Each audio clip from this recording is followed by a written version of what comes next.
Kami selaku penyidik kami memohon maaf atas keterlambatan proses penyidikan ini, bukan karena terkait dengan kasus ini. Sebenarnya kita sudah menangani sebelum ada viral kasus ini, kami sudah menangani sejak laporan polisi itu dibuat. Kami sudah mengantar korban untuk fair. Selanjutnya kami melakukan pemeriksaan saksi pada tanggal 1 November. Saksi yang lain berikutnya dan terlapor juga sudah kami melakukan pemeriksaan sebelum kasus ini viral. Memang dalam penanganannya terkesan lama, kami mengakui itu karena standar operasional prosedur yang harus kita lalui dalam proses penyidikan itu sendiri. Yang kedua, memang ada saksi, karena ini tahapnya penyelidikan, maka yang kami mengundang para saksi itu undangan klarifikasi. Tidak ada alat penekan kita di situ. Jadi kesadaran dari para saksi untuk hadir. Kami selalu berkomunikasi dan memang para saksi itu agak ada keperluan-keperluan lain dan mengulur-ngulur waktu sehingga terjadi kelambatan dalam penanganan kasus ini.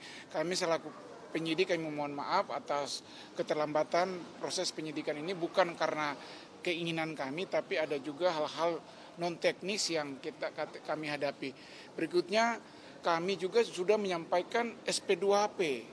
Jadi setiap kali kami melakukan tindakan itu sebenarnya korban kita kasih tahu melalui pengacaranya dan juga keluarganya. Memang kami tidak memberitahu langsung kepada korban karena kita menghubungi keluarga korban dan juga pengacaranya. Kita memberikan SP2HP. Itu yang mungkin kita dapat kami sampaikan. Selanjutnya saat ini kasus sudah di tahap penyidikan dan tersangka sudah ditahan. Selanjutnya langkah kami adalah menyelesaikan melengkapi berkas perkara dan kami berkoordinasi untuk mengirim dengan JPU untuk secepatnya kita mengirimkan berkas perkara. Itu Pak, tadi dalam RDP ada masukan dari Purnawirawan Polri, Pak Rivalto yang pernah menjabat sebagai Humas, pernah menjabat sebagai Kapolda. Masukannya adalah tadi kenapa terlalu lama? Bapak diusulkan bisa selesai sebenarnya 3-5 hari. Ini prosesnya lebih dari sebulan. Ya. Tanggapan Anda? Memang kalau kita melihat ending daripada kasus ini, kalau kasus ini viral dengan alat bukti yang ada itu cepat, bisa cepat.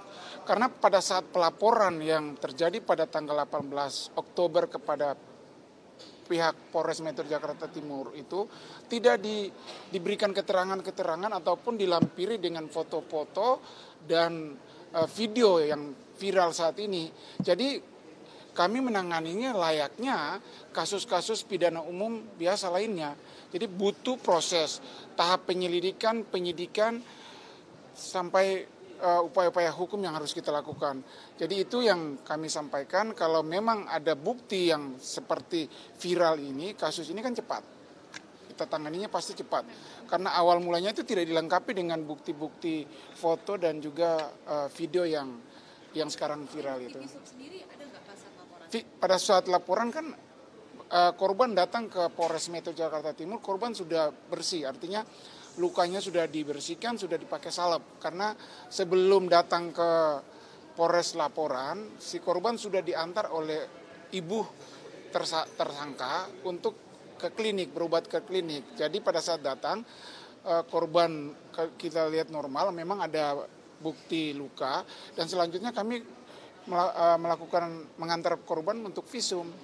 Gitu. Jadi sekarang kami menunggu hasil visum, hasil fair dari ahli. Pak, tadi publik mengapresiasi Bapak minta maaf di dalam, tadi juga Bapak sampaikan kembali. Tapi apakah kemudian, Bapak mengakui tadi ada keterlambatan dari penyidik. Apakah kemudian pihak Anda sebagai atasan tertinggi di Polres akan melakukan evaluasi dengan pihak-pihak yang menangani perkara ini? Ya, kami berharap ini ada evaluasi.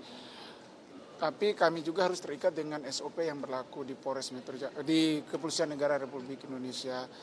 Kami intinya bahwa kami melakukan ini memang keterlambatan bukan karena keinginan kami, tapi ada hal-hal teknis yang kita tidak bisa hindari itu.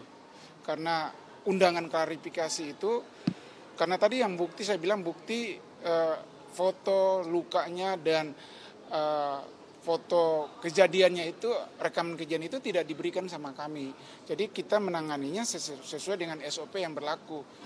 Jadi terkesannya agak lambat. Untuk Jadi permintaan Komisi 3 agar tidak membedakan penahanan karena alasan keterbelakangan mental, kemudian juga pemeriksaan ahlinya bagaimana ke depannya, Pak? Oh, jadi terkait dengan hal itu kan penyidik tidak bisa menilai ataupun memvonis hal seperti itu.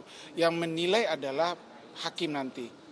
Kami pihak penyidik hanya memproses dan kami akan melakukan pemeriksaan, mengajukan ke ahli untuk melakukan pemeriksaan terkait dengan kondisi psikologis dan lain-lainnya terhadap si tersangka. Namun perlakuan terhadap tersangka kami pastikan layaknya tersangka lain kita perlakukan. Kendala teknis yang Anda sebut tadi, foto yang telat disampaikan itu, kenapa nggak pihak Anda yang jemput bola memintanya? Dari awal memang apa tidak diminta kepada pelapor untuk melengkapi melengkapkan bukti itu? Kami kan dalam berita acara itu kan ada pertanyaan terakhir. Sebelum penutup itu kan pasti ada pertanyaan, apakah dalam pemeriksaan ini ada keterangan lain yang akan saudara berikan selain keterangan yang sudah saudara berikan. Disitulah harusnya kan penyidik memberikan peluang kepada si saksi ataupun korban pelapor untuk menyampaikan apa yang dia punya kepada kami. Tapi di situ dia tidak menyampaikan, dia tidak ada lagi jawabannya. Kayak semacam edukasi kepada pelapor, Anda bisa melengkapi dengan bukti video atau foto misalnya ada diberitahu kepada pelapor. Video yang viral itu sempat Kami sudah meminta, tapi tidak diberikan. Itu video yang viral kemarin pun diberikan kepada kami setelah Kapolres dan Kasat Serse berbicara dengan si pelapor, harus diberikan kepada kami. Seperti itu. Oke, cukup. Terima kasih Pak Nikolas. Terima kasih.